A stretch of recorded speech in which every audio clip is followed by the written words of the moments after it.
ഹെസക്കിയേൽ 21 അധ്യായം 1 മുതൽ 32 വരെയുള്ള വാക്യങ്ങൾ. കർത്താവ് അരുളി ചെയ്തു, മനുഷ്യപുത്ര, ജെറുസലേമിന് നേരെ മുഖം തിരിച്ച് വിശുദ്ധ സ്ഥലങ്ങൾക്കെതിരായി പ്രഘോഷിക്കുക. ഇസ്രായേൽ ദേശത്തിനെതിരെ പ്രവചിക്കുക. ഇസ്രായേൽ ഭവനത്തോട് പറയുക, കർത്താവ് അരുളി ചെയ്യുന്നു, ഇതാ ഞാൻ നിനക്കെതിരാണ്. ഉറയിൽ നിന്ന് വാളൂരി നീതിമാന്മാരെയും ദുഷ്ടന്മാരെയും നിന്നിൽ നിന്ന് ഞാൻ വെട്ടിമാറ്റും. നീതിമാന്മാരെയും ദുഷ്ടന്മാരെയും നിന്നിൽ നിന്ന് വെട്ടിമാറ്റാനായി തന്നെയാണ് തെക്ക് മുതൽ വടക്ക് വരെയുള്ള എല്ലാവർക്കുമെതിരായി ഞാൻ ഉറയിൽ നിന്ന് വാളൂരുന്നത്. കർത്താവായ ഞാൻ ഉറയിൽ നിന്ന് വാളൂരിയിരിക്കുന്നു എന്ന് എല്ലാവരും അറിയും. അതിന് ഒരിക്കലും ഉറയിലിടുകയില്ല. മനുഷ്യപുത്ര, അവരുടെ മുമ്പിൽ കഠിന ദുഃഖത്തോടെ ഹൃദയം പൊട്ടുമാറ് നെടുവേർപ്പെടുക. നീ എന്തിനാണ് നെടുവേർപ്പെടുന്നതെന്ന് അവർ ചോദിക്കുമ്പോൾ പറയുക, ഒരു വാർത്ത നിമിത്തമാണ്. അത് ശ്രവിക്കുമ്പോൾ എല്ലാ ഹൃദയങ്ങളും ഉരുകും, എല്ലാ കരങ്ങളും ദുർബലമാകും, എല്ലാ മനസ്സുകളും തളരും, എല്ലാ കാൽമുട്ടുകളും വിറയ്ക്കും. ഇതാ അത് വരുന്നു, അത് നിറവേറ്റുകയും ചെയ്യും. എനിക്ക് വീണ്ടും കർത്താവിൻ്റെ അരുളപ്പാടുണ്ടായി, മനുഷ്യപുത്ര, പ്രവചിക്കുക. ദൈവമായ കർത്താവ് അരുളി ചെയ്യുന്നു, ഇതാ ഒരു വാൾ, തേച്ചുമിനുക്കി മൂർച്ച കൂട്ടിയ വാൾ, വധത്തിനായി അതിന് മൂർച്ച കൂട്ടിയിരിക്കുന്നു. ഇടിവാൾ പോലെ തിളങ്ങാൻ അത് മിനുക്കിയിരിക്കുന്നു. അപ്പോൾ നമുക്ക് ഉല്ലസിക്കാമെന്നോ? എൻ്റെ പുത്രൻ്റെ ചെങ്കോലിനെ മറ്റു തടിക്കഷ്ണങ്ങളെ പോലെ നിങ്ങൾ നിന്ദിച്ചു. ആകയാൽ ഉടനെ ഉപയോഗിക്കാൻ വേണ്ടി തന്നെ അത് മിനുക്കാൻ കൊടുത്തിരിക്കുന്നു. സംഹാരകന്റെ കയ്യിൽ കൊടുക്കാൻ വേണ്ടി അത് മൂർച്ച കൂട്ടി മിനുക്കിയിരിക്കുന്നു. മനുഷ്യപുത്ര, നീ ഉച്ചത്തിൽ കരയുകയും മുറവിളി കൂട്ടുകയും ചെയ്യുക. എന്തെന്നാൽ വാൾ എൻ്റെ ജനത്തിനും ഇസ്രായേലിലെ എല്ലാ പ്രഭുക്കന്മാർക്കും എതിരായി പ്രയോഗിക്കാനുള്ളതാണ്. എൻ്റെ ജനത്തോടൊപ്പം പ്രഭുക്കന്മാരും വാളിനിരയാക്കപ്പെടും. ആകയാൽ നീ മാറത്തടിച്ചു കരയുക. നിങ്ങൾ ചെങ്കോലിനെ നിന്ദിച്ചാൽ എന്തുണ്ടാകും? ഇതൊരു പരീക്ഷണമല്ല, ദൈവമായ കർത്താവ് അരുളി ചെയ്യുന്നു. മനുഷ്യപുത്ര, നീ പ്രവചിക്കുക, കൈകൊട്ടുക. സംഹാരഖഡ്ഗം വീണ്ടും വീണ്ടും അവരുടെ മേൽ പതിക്കട്ടെ. അവർക്ക് ചുറ്റും ചുഴറ്റുന്ന കൊലവാളാണത്. അവരുടെ ധൈര്യം കൊടുക്കുന്നതിനും അനേകർ നിബന്ധിക്കുന്നതിനും വേണ്ടി ഓരോ കവാടത്തിലും ഞാൻ സ്ഥാപിച്ചിരിക്കുന്ന വാളാണ്. ഇടിവാൾ പോലെ തിളങ്ങുന്നതിന് മിനുക്കിയതും സംഹാരത്തിനായി മൂർച്ച കൂട്ടിയതുമാണിത്.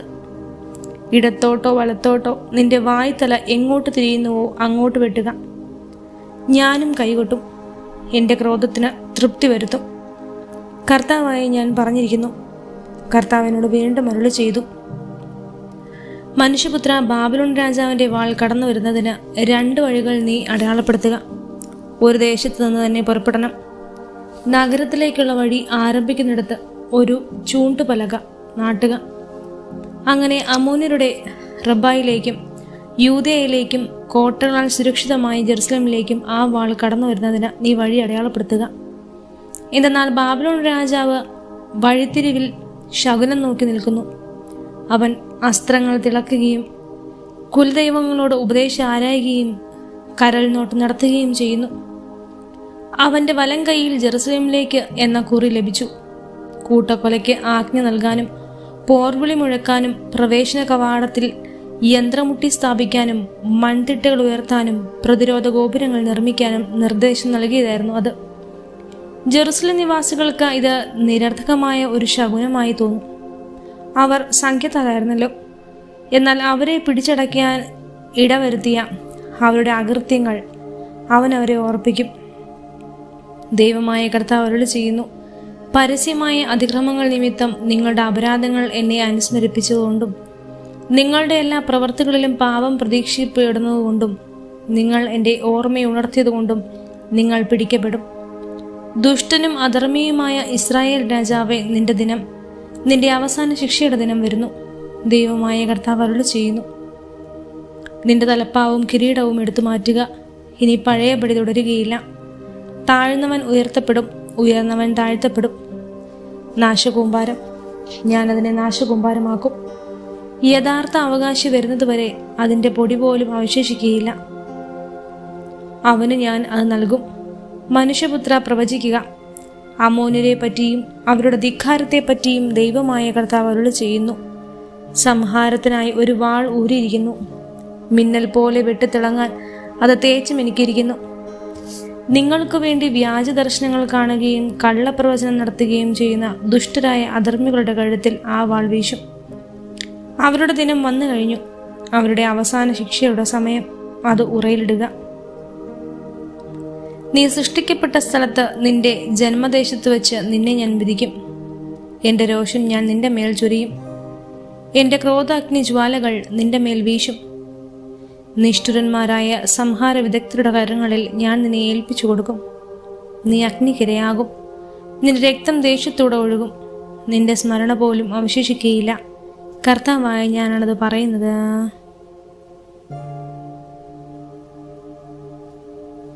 ഹെസക്കിയേൽ 22-ാം അധ്യായം 1 മുതൽ 31 വരെയുള്ള വാക്യങ്ങൾ. കർത്താവ് എന്നോട് ചെയ്തു, മനുഷ്യപുത്ര, നീ വിധിക്കുകയില്ലേ? രക്തപങ്കിലമായ ഈ നഗരത്തെ നീ വിധിക്കുകയില്ലേ? എങ്കിൽ അവളുടെ മ്ലേച്ഛതകൾ അവളെ അറിയിക്കുക. നീ അവളോട് പറയുക, ദൈവമായ കർത്താവ് അവളോട് ചെയ്യുന്നു, രക്തച്ചൊരിച്ചിൽ നടത്തി തൻ്റെ വിധിദിനം ആസന്നമാവുകയും വിഗ്രഹങ്ങൾ നിർമ്മിച്ച് തന്നെത്താൻ അശുദ്ധമാക്കുകയും ചെയ്യുന്ന നഗരമേ, നീ ചൊരിഞ്ഞ രക്തത്താൽ നീ കുറ്റവാളിയായി തീർന്നിരിക്കുന്നു. നീ നിർമ്മിച്ച വിഗ്രഹങ്ങളാൽ നീ അശുദ്ധിയായിരിക്കുന്നു. നിന്റെ ദിനം, നിന്റെ ആയുസിന്റെ അവസാനം നീ തന്നെ വിളിച്ചു വരുത്തിയിരിക്കുന്നു. ആകയാൽ ഞാൻ നിന്നെ ജനതകൾക്ക് നിന്ദാവിഷയവും എല്ലാ രാജ്യങ്ങൾക്കും പരിഹാസപാത്രവുമാക്കിയിരിക്കുന്നു. അടുത്തും അകലെയുമുള്ള എല്ലാവരും കുപ്രസിദ്ധമായ പ്രത്യക്ഷമായ നിന്നെ അധിക്ഷേപിക്കും. ഇസ്രായേൽ രാജാക്കന്മാർ തങ്ങളുടെ ശക്തിക്കൊത്ത് നിന്നിൽ രക്തച്ചൊരിച്ചിൽ നടത്തി. നിന്നിൽ മാതാപിതാക്കന്മാർ നിന്ദിക്കപ്പെട്ടു. പരദേശികൾ കൊള്ളയടിക്കപ്പെട്ടു. അനാഥരും വിധവകളും ദ്രോഹിക്കപ്പെട്ടു. നീ എൻ്റെ വിശുദ്ധ വസ്തുക്കളെ നിന്ദിച്ചു. എൻ്റെ സാപത്തുകൾ അശുദ്ധമാക്കി. രക്തച്ചൊരിച്ചിലിന് ഇടവരുത്തുന്ന അപവാദം പറഞ്ഞു നടക്കുന്നവരും പൂജാഗിരികളിൽ വെച്ച് ഭുജിക്കുന്നവരും നിന്നിലുണ്ട്. നിന്റെ മധ്യയെ ഭോഗാസക്തി നടമാടുന്നു. അവിടെ അവർ പിതാക്കന്മാരുടെ നഗ്നത അനാവരണം ചെയ്യുന്നു. ആർത്തവം കൊണ്ട് അശുദ്ധരായ സ്ത്രീകളെ സമീപിക്കുന്നു. നിന്നിൽ അയൽവാസിയുടെ ഭാര്യയുമായി മ്ലേച്ഛത പ്രവർത്തിക്കുന്നവരുമുണ്ട്. മരുമകളെ പ്രാപിച്ച് അശുദ്ധിയാകുന്നവരുമുണ്ട്. സ്വന്തം പിതാവിൽ നിന്ന് ജനിച്ച സഹോദരിയെ അശുദ്ധിയാക്കുന്നവരുണ്ട്.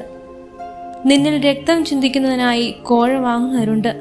നീ പലിശ വാങ്ങുകയും ലാഭമുണ്ടാക്കുകയും അയൽക്കാരനെ ഞെരുക്കി സമ്പത്തുണ്ടാക്കുകയും ചെയ്യുന്നു. എന്നെ നീ വിസ്മരിച്ചിരിക്കുന്നു. ദൈവമായ കർത്താവ് അരുളി ചെയ്യുന്നു, ആകയാൽ നീ നേടിയ കൊള്ള ലാഭത്തെയും നീ ചൊരിഞ്ഞ രക്തത്തെയും പ്രതി ഞാൻ മുഷ്ടി ചുരുട്ടുന്നു. ഞാൻ നിന്നോട് എതിരിടുമ്പോൾ നിന്റെ ധൈര്യം നിലനിൽക്കുമോ? നിന്റെ കരങ്ങൾ ബലവത്തായിരിക്കുമോ?